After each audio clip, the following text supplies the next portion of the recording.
Orang puasa, boleh enggak sambil dagang? Boleh.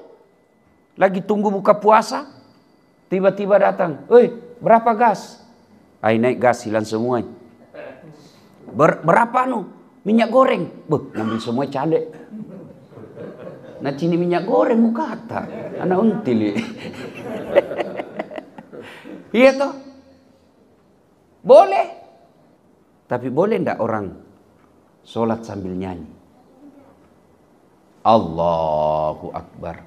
Begadang jangan begadang. Pasti misalah. Iya toh? Boleh enggak orang sholat sambil dagang? Allahu Akbar. "Ustaz, berapa LPG?" "Ayo naik sedikit harganya." Enggak mungkin. Kenapa? Karena sholat adalah puncak penghambaan kepada Allah Subhanahu wa ta'ala.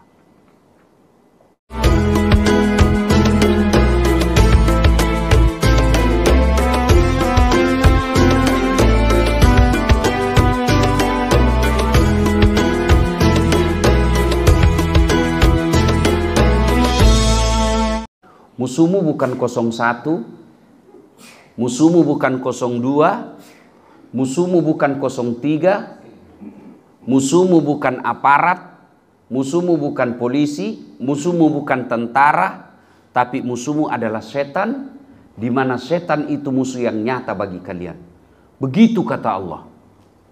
Tapi percayalah, setan itu tidak selalu yang tidak dilihat. Setan itu tidak selalu yang tidak nampak yang ada di benak kita saat kita kecil. Setan itu memiliki dua karakter dan pribadi, kata Quraisy Shihab. Apa itu? Sesat dan menyesatkan. Kalau dia tidak sholat, dia baru sesat, belum jadi setan. Tapi kalau dia halangi orang sholat, itu sudah menyesatkan. Kalau orang tidak dakwah, itu belum jadi setan, dia baru sesat. Tapi kalau dia sudah halangi dakwah, itu sudah menyesatkan, sudah setan. Dan setan dalam bentuk manusia jauh lebih susah mengusirnya daripada setan yang tidak nampak. Kalau setan yang tidak nampak, seperti yang kita percayai waktu kita kecil, itu gampang ngusirnya. Bacakan Al-Fatihah, bacakan surah Yasin, lari nih. Tapi setan yang nampak, kau bacakan setan, kau bacakan Yasin, nah bilang apa? Baca sanggenu poge. Makin dekat dia. Setan itu yang tidak nampak, bacakan Al-Fatihah, lari nih. Tapi setan dalam bentuk cewek, baca tambah dekai. Nah bilang baca, mana dikalah? Kau Al-Fatihahmu atau kau yang kalah? Ya, maka itulah pentingnya dakwah. Supaya apa? Minimal dengan dakwah itu kita bisa saling mengingatkan yang kita selalu baca dalam Al-Quran, watawasau bil haq, watawasau bis sabr. Nasihat menasihati dalam kebaikan dan nasihat menasihati dalam kesabaran. Maka kita senang kalau ada selalu acara-acara seperti ini. Yang kedua, bapak-bapak, kalau bercanda sama saya, kita dorong dadaku masih ketawa, Kak. Kita dorong saya punya perut masih senyum. Kita dorong saya punya belakang masih ketawa saya. Tapi jangan coba-coba dorong kepalaku. Toh? Coba langsung kita bercanda, langsung kita kasih gini kepalaku. Pak kira-kira ayat, Pak ayat. Mengamuk orang toh? Wih, pelan-pelan bos. Iya toh?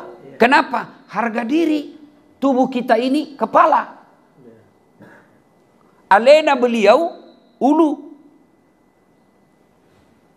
Tapi Pak Hayat kasih saya uang 10 juta. Alhamdulillah.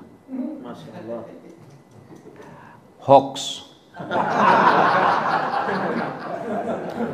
Contoh gini bu. Toh?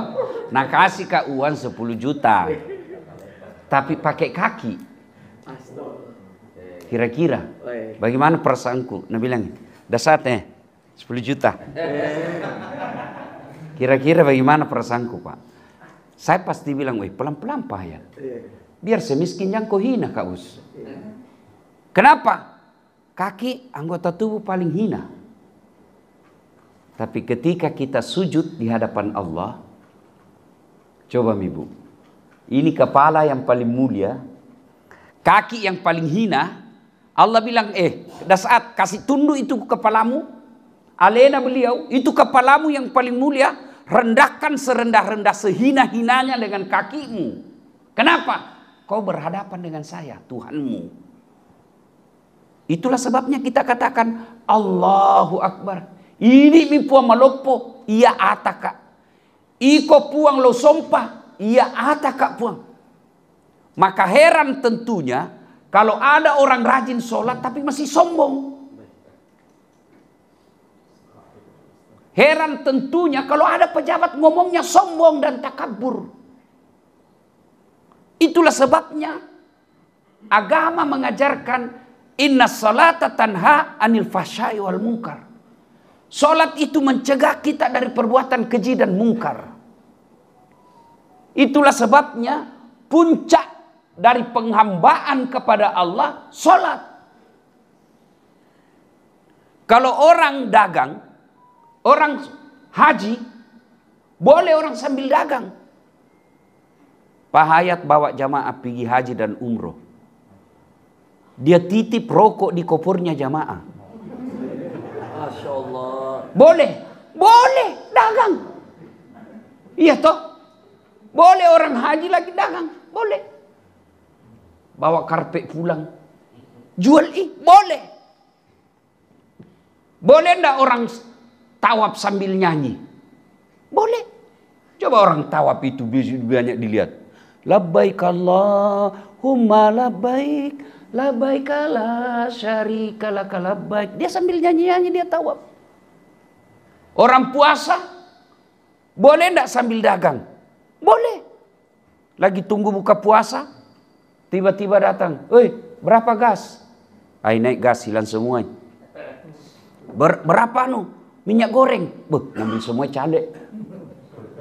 Nah cini minyak goreng muka kata, anak until. Iya toh? Boleh. Tapi boleh ndak orang sholat sambil nyanyi? Allahu Akbar. Begadang jangan begadang. Pasti misalah. Iya toh? Boleh ndak orang sholat sambil dagang? Allahu Akbar. Ustaz, berapa LPG? Ayo naik sedikit harganya. Tidak mungkin. Kenapa? Karena sholat adalah puncak penghambaan kepada Allah Subhanahu wa Ta'ala. Ibu-ibu, Bu, saya tanya dulu ini Bu, mau pilih mantu yang baik sholatnya atau tidak baik sholatnya? Nah, itu pintarnya ibu-ibu. Kalau bapak-bapak mau pilih mantu yang baik sholatnya atau tidak baik sholatnya? Pasti yang baik sholatnya. Milih mantu saja harus yang baik sholatnya. Apalagi milih presiden.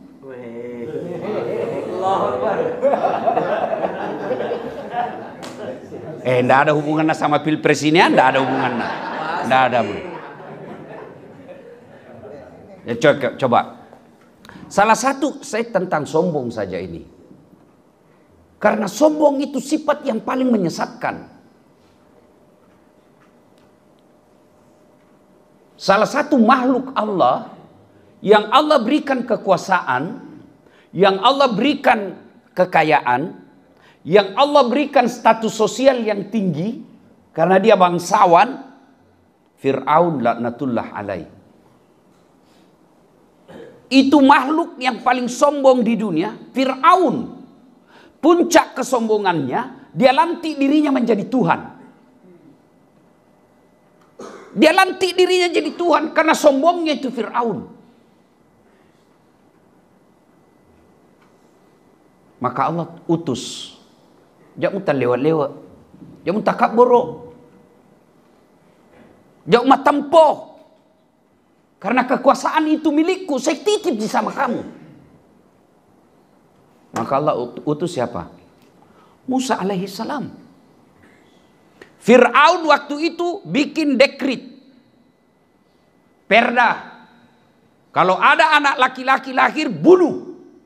Karena menurut tim surveinya, bahaya ini keadaan, bisa kalah kita. Ya? Tolong buka hati dan pikiran. Tim surveinya Fir'aun sudah bilang, bahaya ini keadaan. Akhirnya Fir'aun bikin apa? Kepres. Dilarang hamil perempuan. Sudah menunjukkan otoriternya. Kalau ada yang terlanjur hamil, tunggui kalau dia lahir. Kalau dia laki-laki, anaknya bunuh hidup-hidup. Itu keputusannya Fir'aun. Akhirnya apa? Cemas lahir Musa alaihissalam. Seolah-olah Allah ingin berkata, pasangkai kedom Firaun, pasangkai kedomu, iya puamu.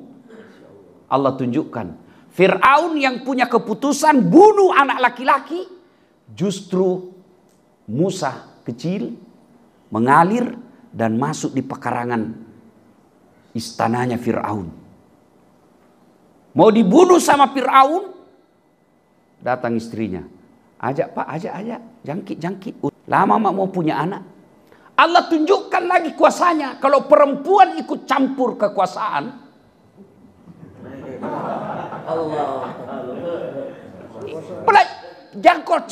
Jangkaitkan sama pilpres. Saya hanya sampaikan ini supaya kita belajar menurut Quran. Jangan kau belajar akalmu saja. Buka hatimu. Fir'aun berkuasa, tapi dia puncak cinta kepada istrinya.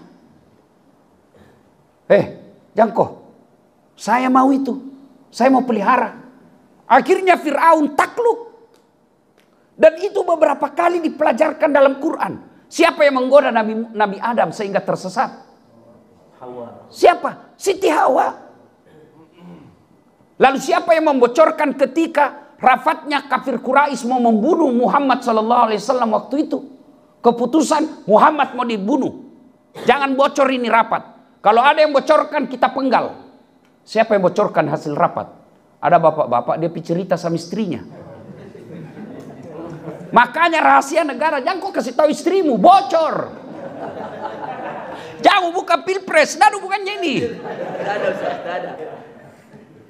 Sudah.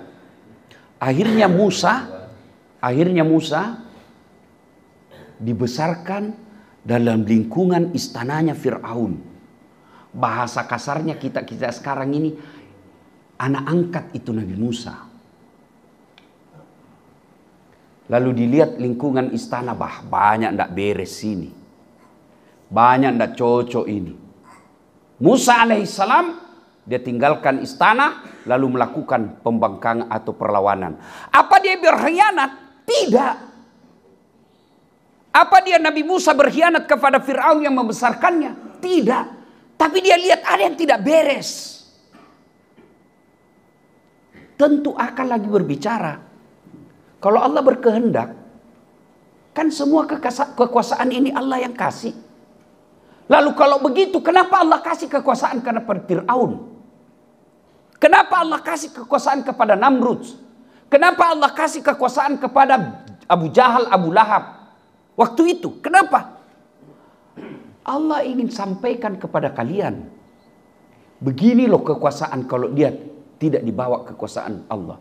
Begini loh kepemimpinan kalau jauh dari agama. Ini rasa mako.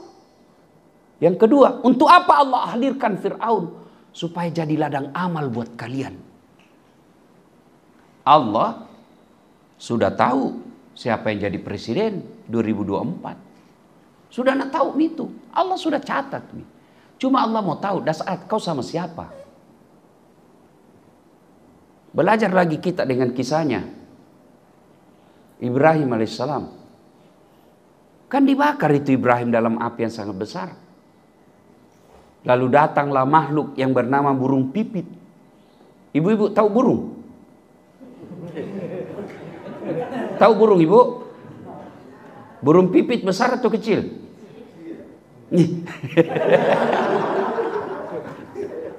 Ya toh, datang Tommy bawa air kodong di parunya.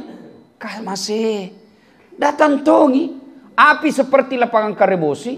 Datang ini burung celeng-celeng. Saya ingat itu dulu waktu kecil di kampung ada burung celeng-celeng itu yang bikin sarang di bawah rumah. Ya kurang lebih airnya dia dalam parunya. Ya tidak cukup 1 sendok. Terbang di kodong bawa. Datang pembuli. Datang Pak, buser. Ini bodoh sekali kita Pak kalau kita tidak belajar dari sejarah.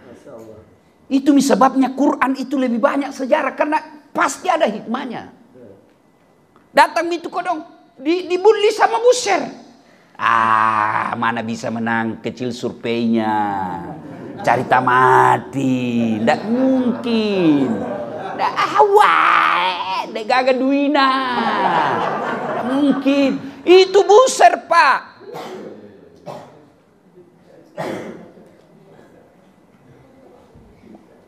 Lalu apa kata burung pipit?